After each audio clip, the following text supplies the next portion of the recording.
Hello everyone, welcome to Black Mirror horror. कैसे हैं आप सब? आई होप आप सब ठीक होंगे।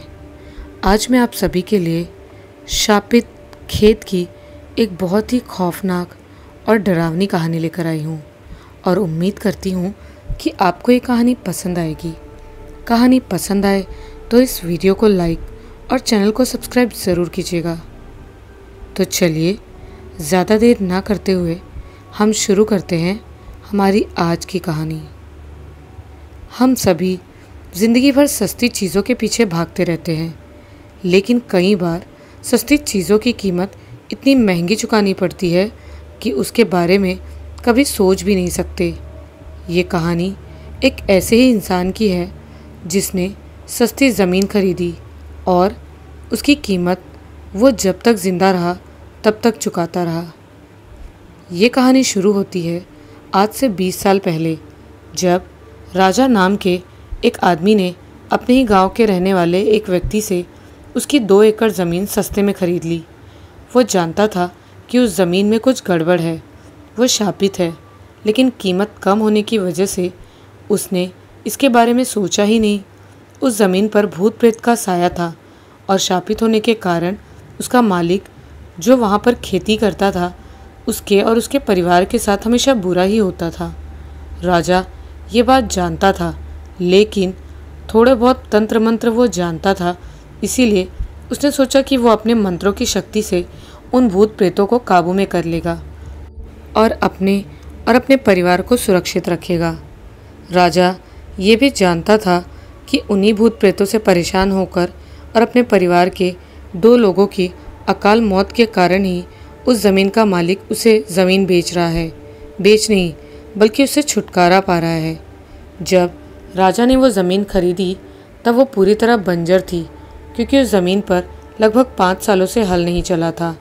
इसीलिए राजा ने अपने गांव के ही एक ट्रैक्टर वाले से उसे जोतने को कहा, लेकिन वो उस खेत के बारे में जानता था, इसीलिए उसने उसे जोतने से मना कर दिया। भले ही उसके गाँव वाले उस ज़मीन के बारे में सब कुछ जानते थे, लेकिन दूसरे गांव के लोग नहीं जानते थे।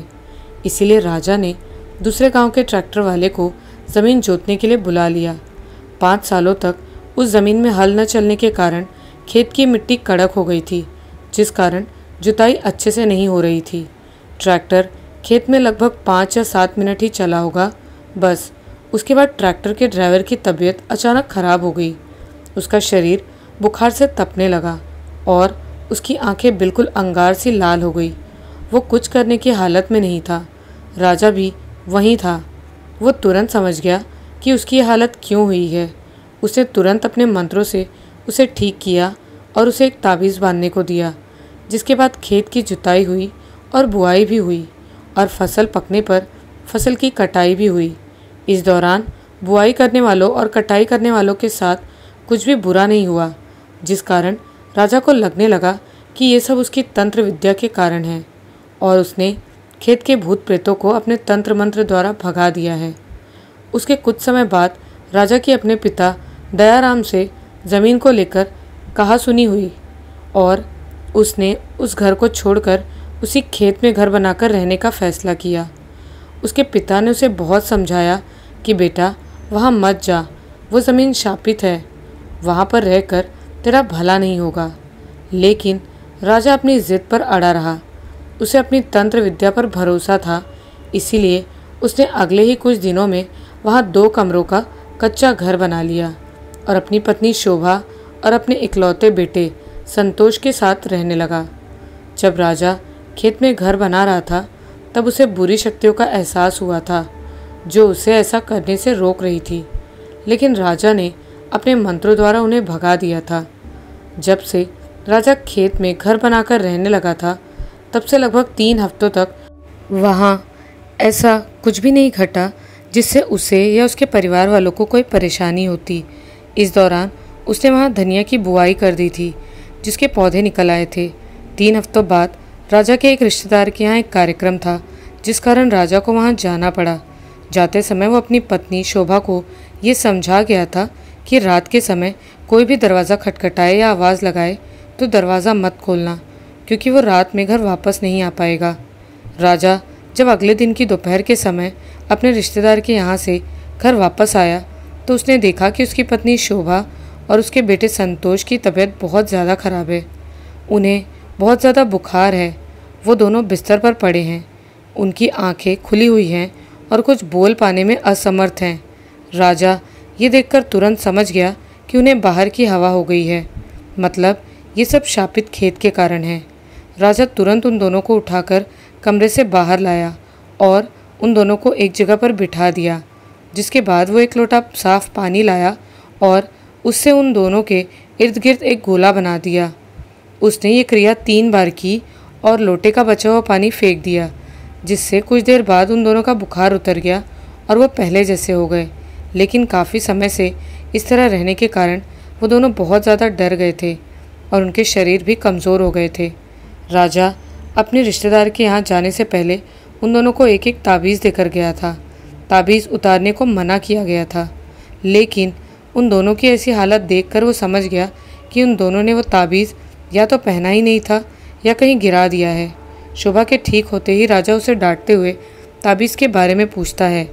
तब शोभा बताती है कि मेरा और संतोष का ताबीज़ पता नहीं कहाँ गिर गया। मैंने ढूंढने की बहुत कोशिश की लेकिन नहीं मिला और ढूंढते ढूंढते ही हमारी तबीयत खराब हो गई थी।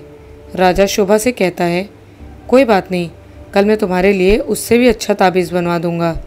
इतना कहकर राजा उन दोनों को मंत्र उच्चारण करके एक एक लौंग देता है और शोभा से कहता है, मैं ताबीज़ बनाने के लिए कुछ सामान लेने जा रहा हूँ। जब तक मैं वापस ना आऊँ तब तक ना तो तुम घर से बाहर निकलना और ना ही इस लौंग को अपने से दूर करना। इतना कहकर राजा चला जाता है। शाम को वापस आकर राजा उन दोनों के लिए एक एक ताबीज़ बनाता है, लेकिन अपने लिए नहीं बनाता। वो अपने लिए ताबीज़ इसीलिए नहीं बनाता क्योंकि उससे अपने तंत्र ज्ञान पर कुछ ज़्यादा ही भरोसा था। उसे घमंड था और उसे लगता था कि उसके आसपास कोई भी भूत प्रेत नहीं भटक सकता। उसी रात को लगभग 1 बज रहे थे और वह अपनी पत्नी और बेटे के साथ सो रहा था। तभी उसकी नींद खुली तो उसे ऐसा लगा कि घर के दरवाजे के बाहर कोई ज़ोर ज़ोर से फुफकार रहा है। फुफकार सुनकर उसे लगा वो कोई बड़ा सा सांप है। जब राजा को लगा कि फुफकारने की आवाज़ किसी बड़े सांप की है तो वो चुपचाप बिस्तर में ही लेटा उसकी आवाज़ सुनता रहा। दरवाज़ा खोलकर बाहर देखने की उसकी हिम्मत नहीं हुई। भला मौत के पास जाने की हिम्मत किसकी होगी। कुछ देर तक फुफकारने की आवाज़ आती रही, लेकिन अचानक ही आवाज़ बंद हो गई। तब राजा ने चैन की सांस ली क्योंकि उसे लगा कि वो सांप दरवाजे के बाहर से चला गया है। तभी उसे ऐसा लगा जैसे धनिया के खेत में बहुत सारी गाय और बैल चल रहे हैं। उनके कदमों की आहट और उनके बोलने की आवाज़ उसे साफ साफ सुनाई दे रही थी। उनकी आवाज़ सुनकर उसकी पत्नी शोभा की भी नींद खुल गई और उसने पास ही रखे दिए को जलाया, क्योंकि आज से 20 साल पहले लाइट की बहुत बड़ी समस्या थी। दिन के सिर्फ कुछ घंटे ही लाइट रहा करती थी। अंधेरे से छुटकारा पाने के लिए राजा और उसकी पत्नी मिट्टी के तेल के दिए का इस्तेमाल किया करते थे। दिए की रोशनी में उसने देखा कि राजा पहले से ही जगा हुआ है, तो उसने उससे कहा, लगता है हमारे खेत में बहुत सारी गाय और ढोर घुस आए हैं और तुम यहाँ चुपचाप बैठे हो। जाओ उन्हें भगाओ, नहीं तो वो हमारी खेती तबाह कर देंगे। हाँ, मैं भी जानता हूँ ये बात, लेकिन दरवाजे के बाहर बहुत बड़ा सांप बैठा है, कैसे बाहर जाऊँ। अभी उसके फुफकारने की आवाज़ आ रही थी। राजा झुंझलाते हुए बोला, किसकी फुफकारने की आवाज़? मुझे तो कोई भी आवाज़ नहीं आ रही। तुम यहीं सांप से डर कर बैठे रहो, मैं ही जाती हूँ, नहीं तो हमारी सारी मेहनत बर्बाद हो जाएगी। शोभा ने गुस्से में कहा। शोभा की बात से राजा को गुस्सा आ जाता है और वो उसकी बात का बिना जवाब दिए बिस्तर से उठता है और एक हाथ में टॉर्च और एक हाथ में डंडा लेकर टॉर्च जलाकर दरवाज़ा खोलकर बाहर जाकर सबसे पहले देखता है कि वहाँ कोई सांप तो नहीं है। जब वहाँ उसे सांप नहीं दिखता तो फिर टॉर्च को खेत की तरफ करके खेत में चल रहे जानवरों को देखता है, लेकिन वहाँ उसे एक भी जानवर नहीं दिखाई देता। यहाँ तक कि उसके खेत में किसी एक जानवर के भी खुर के निशान नहीं थे। ये देखकर राजा बहुत ज़्यादा आश्चर्यचकित हुआ और सोचने लगा कि आखिर ये कैसे हो सकता है, क्योंकि अभी थोड़ी देर पहले तो ऐसा लग रहा था जैसे 10 से 15 गाय बैल यहाँ चर रहे हैं। भले ही उसे खेत में चरता हुआ कोई भी जानवर नहीं दिखा, फिर भी वो खेत का मुआयना करने के लिए गया और मुआयना करके जैसे ही घर वापस आने लगा, उसे अपने सामने एक बहुत बड़ा सांड खड़ा दिखाई दिया, जिसे देखकर राजा बहुत ज़्यादा डर गया और उसके हाथ से टॉर्च छूट गई और ज़मीन में गिरकर बंद हो गई और उसके चारों ओर घनघोर अंधेरा छा गया, क्योंकि वह काली अमावस की रात थी।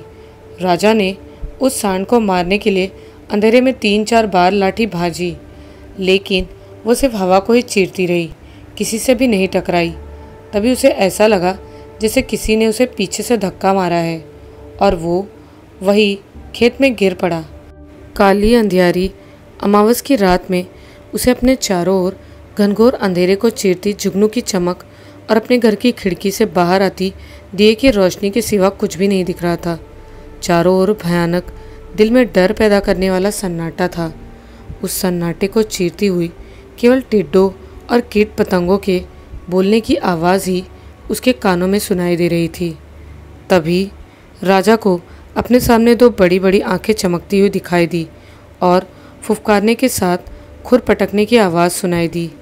वो समझ गया कि ये वही है जिसने उसे धक्का मारा था, जिस कारण वो बहुत ज़्यादा घबरा गया। राजा ने तुरंत एक मंत्र पढ़ना शुरू किया और उठकर अपने घर की तरफ दौड़ लगा दी और घर के अंदर चला गया। दौड़ लगाने के कारण राजा हाँफने लगा था।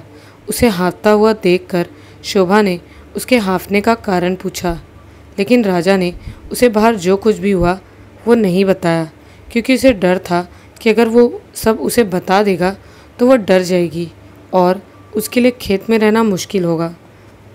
उसकी अगली रात फिर वही सब हुआ जो पिछली रात हुआ था, लेकिन इस बार उससे भी ज़्यादा डरावना था, क्योंकि इस बार जब राजा घर से बाहर निकला तो उसे ऐसा लगा जैसे 3-4 सांपों ने उसके पैर में एक साथ डस लिया हो। लेकिन जब उसने अपना पैर देखा तो वहाँ सांप के दांतों के निशान नहीं थे। इस बार भी मंत्र पढ़ते हुए राजा घर के अंदर आया था। पिछली 2 रात की घटनाओं से राजा अब समझ गया था कि खेत में जो भी भूत या चुड़ैल है, उन्हें काबू करना उसके बस की बात नहीं है और उसने खेत में घर बनाकर बहुत बड़ी गलती कर दी है। लेकिन वो अपने गांव वाले घर में वापस भी नहीं जा सकता था, क्योंकि वो अपने पिता से लड़ाई करके घर छोड़कर आया था। इस समस्या से छुटकारा पाने के लिए राजा एक दूसरे तांत्रिक को खेत बुलाकर लाता है, जो रात के समय तंत्र विद्या से एक पूजा संपन्न करता है और राजा के पूरे परिवार को एक ताबीज़ देते हुए कहता है कि जब तक ये ताबीज़ तुम्हारे पास रहेंगे, तुम्हारे पास कोई भी भूत प्रेत नहीं भटकेगा। और हाँ, अगर तुम चाहते हो कि वो तुम्हें परेशान ना करे, तो जहाँ तुमने घर बनाया है वो जगह छोड़कर कहीं और घर बना लो, क्योंकि वहाँ पर कुछ ऐसा है जो तुम्हारी परेशानी का कारण है। उस तांत्रिक की बात सुनकर राजा कहता है, वहाँ पर जो भी आत्मा है उसे बुलाओ और उससे उसकी मुक्ति का रास्ता पूछो। बहुत कोशिश करने के बाद भी वो तांत्रिक किसी भी आत्मा को नहीं बुला पाता और हार मानकर वहाँ से चला जाता है और जाते हुए राजा से बताता है कि तुमने खेत में जहाँ घर बनाया है वहाँ एक चुड़ैल है और एक भूत है। तुम उन्हें परेशान मत करना, वो तुम्हें कुछ नहीं करेंगे। उस तांत्रिक की बात मानकर राजा अपना घर खेत के दूसरे कोने में बना लेता है, जिसके बाद लगभग 1 साल तक उसके साथ कुछ भी बुरा नहीं होता और इस दौरान उसके यहाँ एक सुंदर सी बेटी का जन्म होता है, जिसका नाम वो किरण रखता है। जब राजा के यहाँ बेटी का जन्म हुआ तब सब कुछ ठीक था, लेकिन जैसे ही उसकी बेटी का नामकरण हुआ और उसने अपनी बेटी का नाम किरण रखा, उसके बाद से फिर से उसके घर में कुछ डरावनी और भयानक घटनाएं होने लगी। बेटी के नामकरण में राजा ने अपनी बहन और बहनोई के साथ साथ सभी रिश्तेदारों को बुलाया था। नामकरण के बाद उसने रात्रि भोज का आयोजन किया, जिसमें उन सभी रिश्तेदारों ने खाना खाया और रात में उसी के यहाँ रुक गए। उसके जितने भी पुरुष रिश्तेदार थे वो सब उसके साथ घर के बाहर सोए और जितनी भी महिलाएं थी वो सब घर के अंदर थी। बेटी पैदा होने की खुशी इतनी थी कि राजा को नींद नहीं आ रही थी और वो अपने बहनोई से बात कर रहा था। बात करते करते कब रात के 1 बज गए उसे पता ही नहीं चला। तभी उसे घर के भीतर से किसी औरत के सोहर गाने की आवाज़ आने लगी। सोहर मतलब मंगल गीत। राजा उस गीत के बोल बड़े ध्यान से सुन रहा था, क्योंकि उस गीत में उसकी प्यारी बेटी के लिए मंगल कामनाएं थी। सोहर गीत की आवाज़ कुछ देर में रोने की सिसकियों में बदल गई। राजा को ये बात कुछ अजीब लगी। वो अंदर जाकर देखना चाहता था कि कौन सिसकियाँ भर भर के रो रहा है, लेकिन वो अंदर नहीं जा सकता था क्योंकि अंदर महिलाएं थी। इसलिए वो कुछ देर घर के बाहर से ही सिसकियों की आवाज़ सुनता रहा। जब उससे रहा नहीं गया तो उसने बाहर से ही आवाज़ लगाई, कौन है जो रो रहा है? उसके आवाज़ लगाते ही सिसकियों की आवाज़ ज़ोर ज़ोर से रोने की आवाज़ में बदल गई। उसके बाद राजा ने फिर आवाज़ दी, कौन है? किसे क्या परेशानी है जो इस शुभ घड़ी में रो रहा है? उसकी आवाज़ सुनकर उसकी बहन ने दरवाज़ा खोला और उसके इस तरह चिल्लाने का कारण पूछा। तब राजा ने उसे उस आवाज़ के बारे में सब कुछ बताया। तो उसकी बहन ने कहा कि अंदर हम सब सो रहे थे, कोई भी नहीं रो रहा।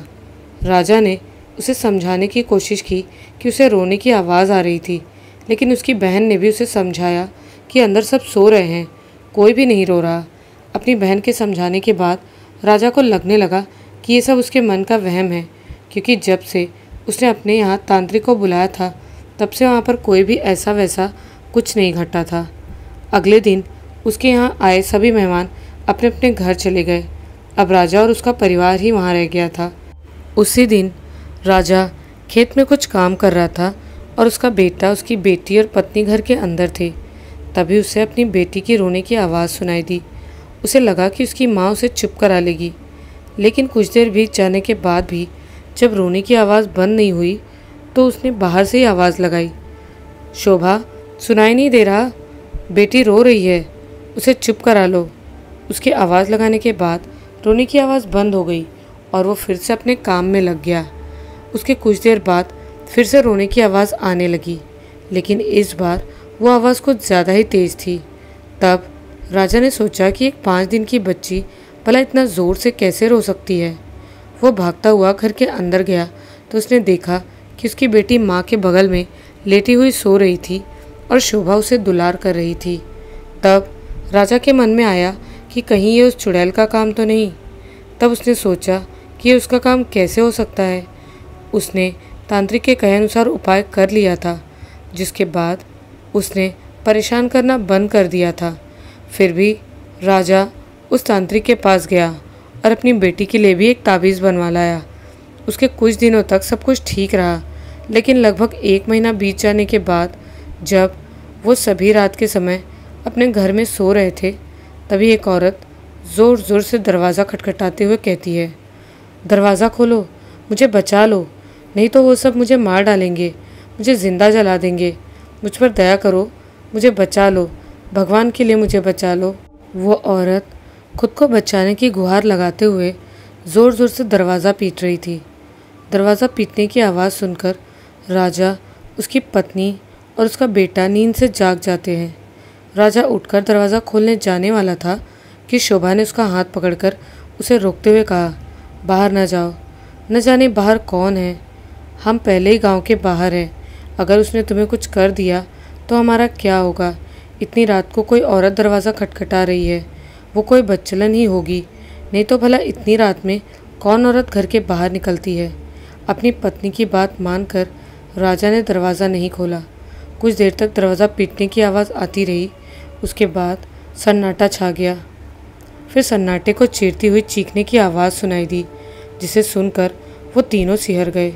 और फिर उस औरत के चीखने की आवाज़ें आती रही। चीखने के साथ साथ वो ये भी कहती, मुझे छोड़ दो, माफ़ कर दो, मैं गांव छोड़कर कहीं दूर चली जाऊंगी, मुझे जाने दो, मैं तुम्हारी बेटी जैसी हूँ, मैं तुम्हारी बहन जैसी हूँ। राजा और उसकी पत्नी ये आवाज़ें सुनकर लेकिन जाने के बाहर हिम्मत नहीं हुई कि वो घर के बाहर जाकर देखे कि वो औरत कौन है और उसके साथ क्या हो रहा है। फिर अंतिम चीख के साथ सब कुछ शांत हो गया। उस रात राजा और उसकी पत्नी सो नहीं सके, क्योंकि ये भयानक चीखें उनके कानों में गूंजती रही। वो दोनों बैठे बैठे सुबह का इंतज़ार कर रहे थे, ताकि सुबह होते ही वे बाहर जाकर देख सके कि वो औरत कौन थी और उसके साथ क्या हुआ, क्योंकि रात के अंधेरे में बाहर जाने की ना तो शोभा की हिम्मत हुई और ना ही राजा की। वो दोनों रात में घटी घटना के कारण इतना डर गए थे कि सुबह होने के बाद भी दरवाज़ा खोलकर बाहर जाने की हिम्मत नहीं जुटा पा रहे थे। तभी किसी ने दरवाज़ा खटखटाया और दरवाज़ा खोलने को कहा। वो आवाज़ जानी पहचानी थी, इसीलिए राजा ने दरवाज़ा खोला और देखा कि बाहर उसकी माँ खड़ी है। राजा की माँ ने उसे सुबह होने पर भी घर के अंदर घुसे रहने पर ताना मारा और डांट लगाई। राजा अपनी माँ की बात सुनता रहा और जब उसकी बात पूरी हो गई तब उसने रात में जो कुछ भी हुआ वो सब अपनी माँ से बता दिया। राजा की माँ बात सुनकर उसकी माँ बहुत ज़्यादा घबरा गई, जिसके बाद राजा अपनी माँ को साथ लेकर पूरे खेत में कुछ ढूंढने लगा। उसे लग रहा था कि किसी ने उस औरत को जान से मार दिया है, इसीलिए वो उस औरत की लाश ढूंढ रहा था या फिर खून के निशान। लेकिन पूरे खेत में ढूंढने के बाद भी उसे वैसा कुछ नहीं मिला और उसने अपने खेत के बाहर भी आसपास ढूंढा, लेकिन उसे वैसा कुछ भी नहीं मिला जो उसने सोचा था। जिसके बाद राजा की माँ ने उससे कहा, बेटा ये ज़मीन शापित है। इसका जो पुराना मालिक था वो तेरे पिताजी का बहुत अच्छा दोस्त था। वो उनसे यहाँ घटी घटनाओं के बारे में बताता रहता था। मुझे लगता है तेरे साथ भी वही सब कुछ हो रहा है। मैं तो तुझे सलाह दूंगी कि तेरे साथ कुछ बुरा हो उससे पहले ये ज़मीन छोड़कर घर चल, वहीं रहना। राजा ने अपनी माँ की बात नहीं मानी और अपनी ज़िद पर अड़ा रहा। उसकी माँ भी हार मानकर उसकी बेटी किरण को आशीर्वाद देकर वहाँ से चली गई। उस दिन के बाद अगले कुछ दिनों तक सब कुछ ठीक रहा। ना कोई डरावनी आवाज़ आई और ना ही किसी ने दरवाज़ा खटखटाया। फिर एक रात जब राजा खेत का मुआयना करने के लिए निकला कि कहीं कोई पशु तो उसके खेत में नहीं घुसा, तब उसने देखा कि एक लड़का और लड़की भागते हुए उसकी तरफ आ रहे हैं। वो पूर्णिमा की रात थी, इसलिए पूरे चांद की रोशनी में राजा उन दोनों को साफ साफ देख पा रहा था। देखने के साथ साथ राजा उन दोनों की आवाज़ भी सुन पा रहा था। वो दोनों भागते हुए कह रहे थे, हमें बचा लो, हमें बचा लो, नहीं तो गांव वाले हमें मार डालेंगे। उन दोनों को देखकर राजा कुछ समझ नहीं पा रहा था कि वो क्या करे। वो कुछ सोच पाता इससे पहले ही वो दोनों उसके बिल्कुल नज़दीक से गुजर गए और जहाँ उसने पहले घर बनाया था उसके अंदर चले गए। राजा भी उनके पीछे पीछे उस घर के अंदर गया, लेकिन उसने अंदर जाकर देखा तो वहाँ पर कोई भी नहीं था। उसने उन दोनों को आवाज़ भी लगाई, लेकिन किसी ने उसकी बात का जवाब नहीं दिया। जिसके बाद वो ये समझ गया कि हो ना हो वो दोनों वही आत्माएं हैं जिन्होंने उसे परेशान किया हुआ है। राजा तुरंत वहाँ से बाहर भागा और अपने नए बने घर में चला गया। उस रात की घटना के बाद उसकी बेटी किरण की तबीयत बहुत ज़्यादा ख़राब हो गई। वो ना तो दूध पी रही थी और ना ही चुप हो रही थी, दिन भर रोती रहती थी। राजा ने डॉक्टर से उसका इलाज भी करवाया, लेकिन डॉक्टर के इलाज का उस पर कुछ असर नहीं हुआ। जिसके बाद उसने उसकी झाड़ फूँक करवाई, जिससे वो पूरी तरह ठीक हो गई। जिस तांत्रिक से राजा ने अपनी बेटी की झाड़ फूँक करवाई थी, उस तांत्रिक ने उसे बताया कि उस पर बाहर की हवा थी और दोबारा से उसे बाहर की हवा ना हो उसके लिए उसने एक ताबीज़ दिया। राजा ने उस तांत्रिक को बताया कि उसकी बेटी ने पहले से ही एक ताबीज़ पहना हुआ है। उस तांत्रिक ने उससे कहा कि कोई भी ताबीज़ हो उसकी एक उम्र होती है, उसका एक समय होता है जो पूरा हो जाने के बाद ताबीज़ किसी काम का नहीं रहता। यही कारण है कि जब तक तुम्हारी बेटी के गले में बंधी हुई थी ताबीज़ का समय था, तब तक उसे कुछ नहीं हुआ और जब समय पूरा हो गया ताबीज़ नाकाम हो गई। राजा को उस तांत्रिक की बात समझ आ गई और उसने अपने पूरे परिवार के लिए ताबीज़ बनवा ली। राजा उस तांत्रिक को, जिसने पहले उसके पूरे परिवार के लिए ताबीज़ बनाकर दी थी और उसके खेत में तंत्र साधना की थी, उसके पास इसीलिए नहीं गया क्योंकि कुछ दिनों पहले ही उसकी मौत हो चुकी थी। उस घटना के बाद राजा नियमित रूप से उस तांत्रिक के पास जाता और अपने पूरे परिवार के लिए ताबीज़ बनाकर लाता। ये सिलसिला लगभग 6 सालों तक चलता रहा, जब तक उसका बेटा भी बड़ा हो गया था और बेटी भी। इस दौरान उसके और उसके परिवार के साथ कुछ भी बुरा नहीं हुआ, यहाँ तक कि राजा को एक परछाई भी नहीं दिखी। अब उसकी बेटी 6 साल की हो गई थी। इस खुशी में राजा की पत्नी शोभा ने खीर बनाई थी। शोभा ने अपने पति के साथ अपने दोनों बच्चों के लिए खीर परोसी, लेकिन किरण ने खीर खाने से ये कहकर मना कर दिया कि जब तक उसकी सहेली नहीं आएगी तब तक वो ये खीर नहीं खाएगी। किरण की बात सुनकर शोभा और राजा को लगा कि वो अपनी सहेली राधा की बात कर रही है, क्योंकि राजा अक्सर किरण को अपने साथ गांव ले जाया करता था, जहां राधा नाम की लड़की उसकी सहेली बन गई थी। राजा ने उससे कहा कि तुम अभी खीर खा लो, मैं जब शाम को गांव जाऊंगा तुम भी मेरे साथ चलना और उसके लिए खीर ले चलना और अपने हाथों से खिला देना। राजा की बात सुनकर किरण तोतली आवाज़ में बोली, नहीं, मेरी सहेली गांव में नहीं है, वो तो दरवाजे के बाहर खड़ी है, उसके साथ उसका दोस्त भी है, वो देखो।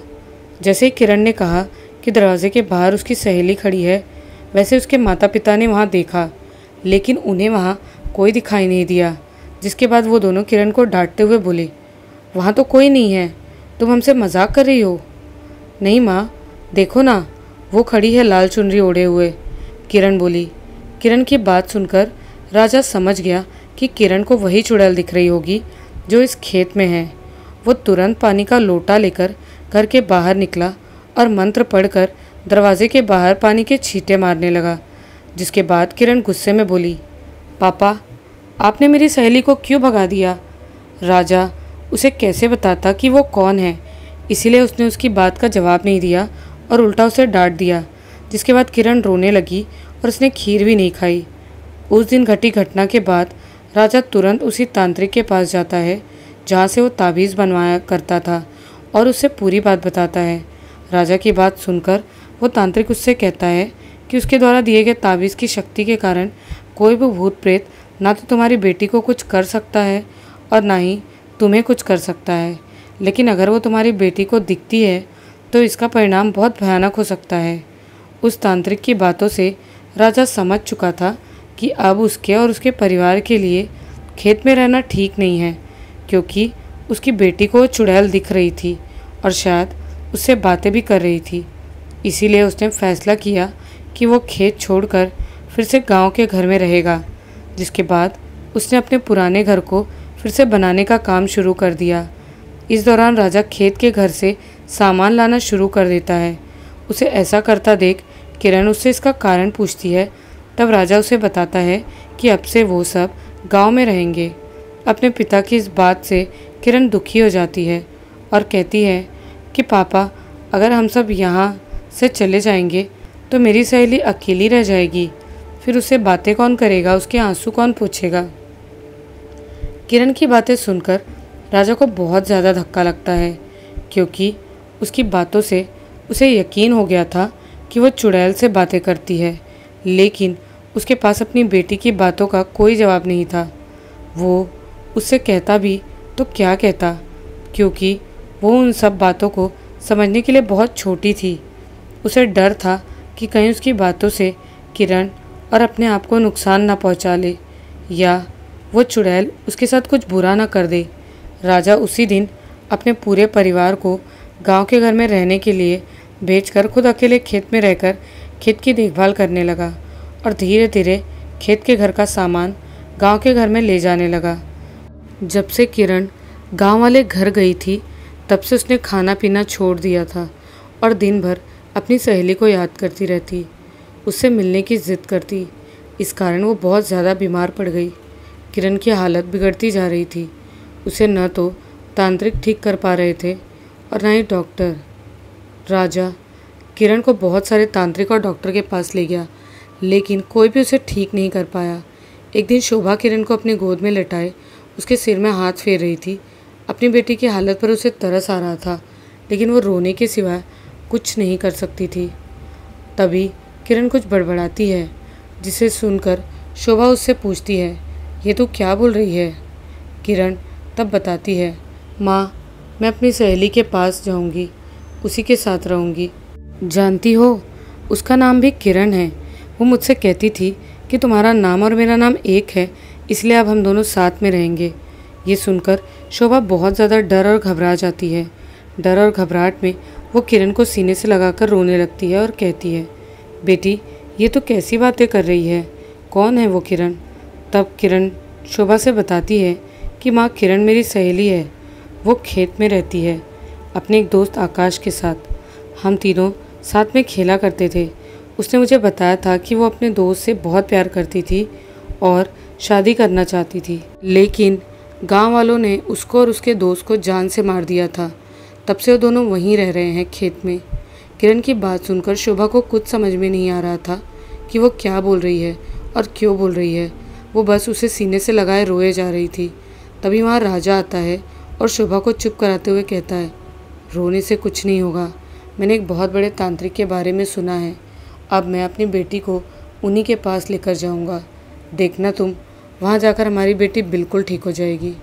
शोभा राजा की पूरी बात सुनती है और फिर किरण ने उसे जो कुछ भी कहा वो उसे बताती है। राजा उसकी बात सुनकर सोच में पड़ जाता है, क्योंकि ऐसा कुछ कभी नहीं सुना था कि गांव वालों ने किसी प्रेमी जोड़े को जान से मारा हो। लेकिन वो ये भी सोच रहा था कि ये बात उसकी बेटी से अगर किसी ने बताई है तो कुछ तो सच्चाई होगी। इसलिए वो अपने पिता के पास जाता है और उनसे भी किरण द्वारा कही गई बात दोहराता है। तब उसके पिता कहते हैं कि बेटा, जहाँ तक मैं जानता हूँ इस गांव में ऐसा कुछ नहीं हुआ कि किसी प्रेमी जोड़े को जान से मारा गया हो। अगर मेरे जन्म से पहले ऐसा कुछ हुआ हो तो मुझे नहीं पता। उसके बाद राजा तुरंत अपनी बेटी को उस तांत्रिक के पास ले जाता है। वो तांत्रिक अपने मंत्रों की शक्ति से किरण की आत्मा को बुलाता है और उससे राजा के परिवार को परेशान करने का कारण पूछता है। तब वो बताती है, आज से 100 साल पहले गांव वालों ने मिलकर उसे और उसके प्रेमी को जिंदा दफना दिया था, और जहां हम दोनों को दफनाया गया था वहीं पर इसने अपना घर बनाया है, और जिस जगह पर हमारे कंकाल हैं उस जगह पर इसका खाना पकता था, और इसने अपनी बेटी का नाम मेरे नाम पर रखा था। इसीलिए मैं अब इसकी बेटी को अपने साथ ले जाऊंगी। वह तांत्रिक किरण की आत्मा को बहुत समझाने की कोशिश करता है, लेकिन वह नहीं मानती। तब वो अपने मंत्रों की शक्ति से उसे वहाँ से भगा देता है, जिसके बाद वो तांत्रिक राजा को आश्वासन देता है कि अब वो आत्मा तुम्हारी बेटी का कुछ भी नहीं बिगाड़ पाएगी। राजा उस तांत्रिक की बात मानकर किरण को घर ले आता है, लेकिन किरण की तबीयत में कोई सुधार नहीं होता। वो खाना पीना सब छोड़ देती है और अगले कुछ ही दिनों में वो दम तोड़ देती है।